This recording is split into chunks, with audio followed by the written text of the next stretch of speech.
Hey, you guys. So let's talk about advanced testing. Again, these are not tests that every doctor would offer you or you may even know about or ever heard of.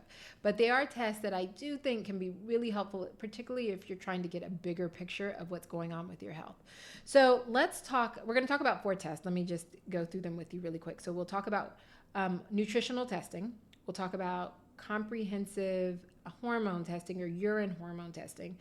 We will talk about gut testing or microbiome testing, and then we'll kind of graze upon toxins or environmental toxin testing. Okay, so let's start off by talking about nutritional testing. So nutritional testing, such as a metabolomics or a NutriVal through a company called Genova. There's also a SpectraCell test. There is also there's another one I'm forgetting. So there are many different companies that will test your nutrient evaluation. I particularly like the one by Genova. And this test actually looks at functional nutrition. So what does that mean? It lets us know if our bodies are getting enough for what our bodies need, right? So there's one thing to test your blood levels of a particular nutrient. So for example, magnesium. So you can test your blood levels of magnesium, and what you'll actually get is a number that fluctuates moment to moment that really tells us nothing about your cellular levels of magnesium. And so that number can be helpful. I test it all the time in my hospitalized patients, but for your average person, if you're trying to figure out if you have enough magnesium for what your body actually needs for, you really need a more comprehensive evaluation. And so a nutritional evaluation such as the metabolomics or the NutriVal actually tells us your functional need for magnesium, and a bunch of other nutrients as well. The other great thing about this test is it lets you know what foods you need to increase. So it's not just about getting a nutrient evaluation and then just jumping straight to supplements, but it also gives you some insight about what nutrients you can get from certain foods. So it can help personalize your diet. But it can also help personalize your supplement recommendations. So if you need more of a particular nutrient you know that you are deficient in, then you know that you can tailor your supplementation to that specific nutrient need. All right. So that is the NutriVal or the metabolomics or nutritional analysis. Again, this is a lab that would be really helpful to go over with a doctor, but you can also look at the report yourself and glean what you can glean from the report. All right, so the next test we're going to talk about is the hormone testing, so the urine hormone testing. So usually if we're going to test hormones, we'll do it through serum or your blood. And that's a great way to start with hormone testing. And I think even in my practice, if I'm going to start someone on hormone replacement, I'm going to start off with the serum test. But a more comprehensive evaluation of your hormones would be a urine analysis of your hormones. And this looks at all of your metabolites. So there are a couple of reasons why you might want to do this. And I'm just going to go over a few. So the number one reason is, in my opinion, is to look at your metabolites, your sex hormone metabolites, particularly your estrogen metabolites. So your estrogen metabolites have everything to do with which estrogens your main estrogens break down into and whether or not they are more inflammatory or less inflammatory. And so being able to get a urine analysis gives us a bigger picture of how we break down our estrogen and lets us know if we're at increased risk for, let's say, breast cancer, increased risk for endometriosis or fibroids, or if we're breaking down our estrogens great. And this is really important if you're going to go on some sort of hormone replacement, because once you go on that hormone replacement, you want to make sure that the hormones you're taking aren't being broken down into the wrong metabolites. And the reason this is important is because you can do something about it. So if you're breaking down your hormones in the wrong direction, you can actually take supplements to help move you into the right direction. I know probably some of this does not make sense to you as a layperson, but a trained physician will know how to interpret this test and be able to give you guidance. So the name of this test that I run is called the Dutch test. It's by a company called Precision Analytical. And again, it is a urine test. Now, a part of that Dutch test also includes things like your progesterone, your testosterone, and a bunch of other metabolites, organic acids. But the other thing I want to talk about in this video is going to be your cortisol levels. So it also tests your stress level. And cortisol is is a chemical that's released in your body when your body is under stress. But you can actually, from this Dutch or urine test, and it's also a saliva test. Let me clarify. For the cortisol portion of this test, it's saliva and urine. So you're able to look at what your cortisol levels are in your saliva, but also the metabolites in your urine. The reason why this is really helpful is for people who are experiencing things like fatigue or fluctuations in their energy levels throughout the day, their mood swings, and oftentimes many chronic illnesses can be exacerbated if our cortisol levels are awry. And knowing this really can help you determine, what sort of interventions you should take to help manage your stress.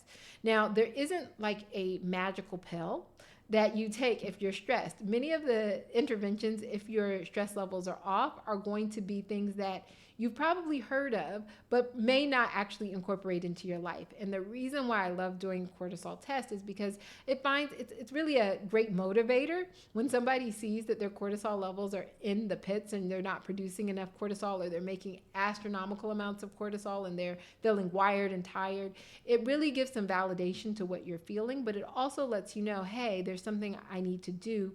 I need to start to do things to help regulate this. And then you can recheck your cortisol levels and see if the interventions that you're making, whether that's breath work or meditation or improving your sleep quality, how that's impacting your stress levels. So this is another great test that is a part of this hormonal test. All right, so let's talk about gut or microbiome testing. This is another test that I think everybody should have, every couple of years, if not every year. So your microbiome test is a somewhat controversial test because there's a lot that we don't know about the microbiome. But we can use a lot of this testing to help us identify root causes of why people might be symptomatic, even if your symptoms aren't involving the gut. So obviously, if you're having things like constipation, diarrhea, bloating, indigestion, this test would be great for you.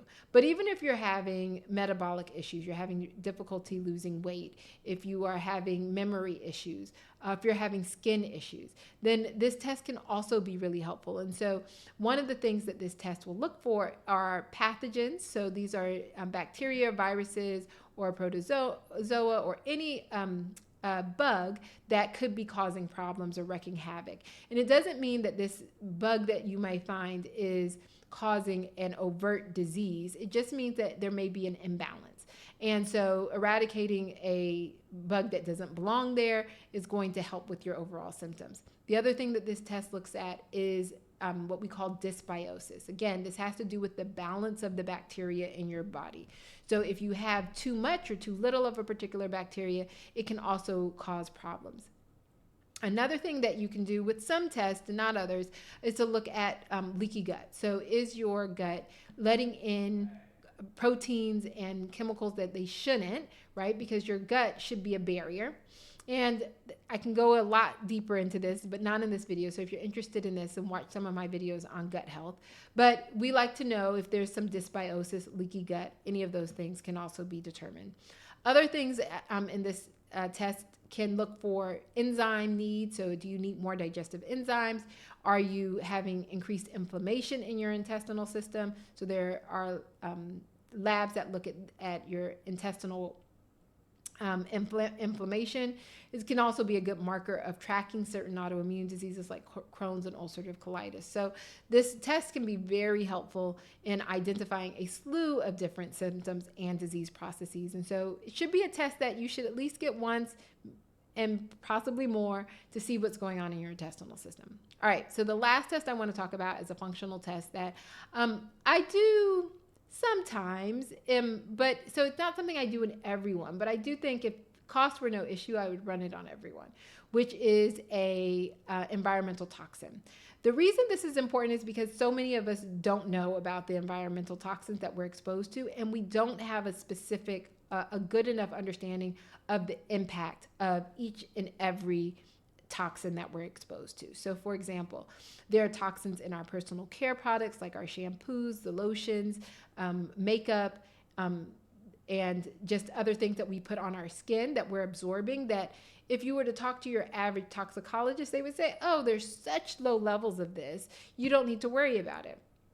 But then when you compound that with toxins that you get from the foods that you eat or the drinks that you're drinking or the microbes that are in the air or the chemicals that are in the air that you may be ingesting, including mold or including dust particles from your couch that have chemicals in them, persistent organic pollutants that can be causing problems.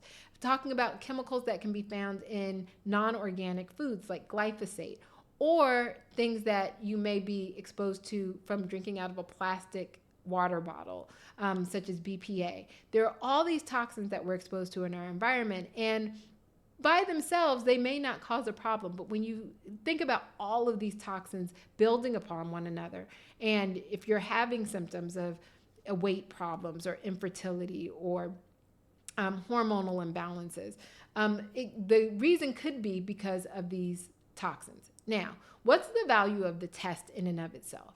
Well, the reality is regardless of whether or not I do a test on you, I'm still going to want you to reduce your toxic load. So I'm still going to tell you to do things like limit your drinking out of plastic bottles, use non-toxic products in your skin. All of these things need to be done regardless of what the test shows. But if you are symptomatic and we've done all these other things and we can't find another cause for your illness or for your symptoms, then maybe taking a look to see, hey, maybe you have a super elevated level of glyphosate or BPA that we really need to track so that we can do things and see how we're impacting our toxic load. So again, this test is very useful if you're going to track. So I see it's elevated, and now I'm going to do certain behaviors to decrease that toxic load and then retest to see if I've made a big enough impact. Then there are also other procedures that if you worked with a doctor who does things like detoxifications or chelation or things of that nature that can also help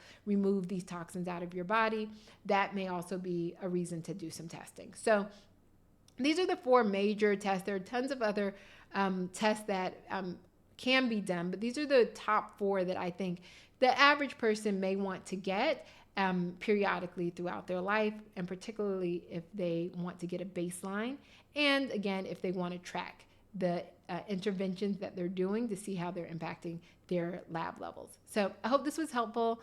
I know I could spend all day talking about this topic, but we're at 12 minutes as it is. So I will see you guys in the next video.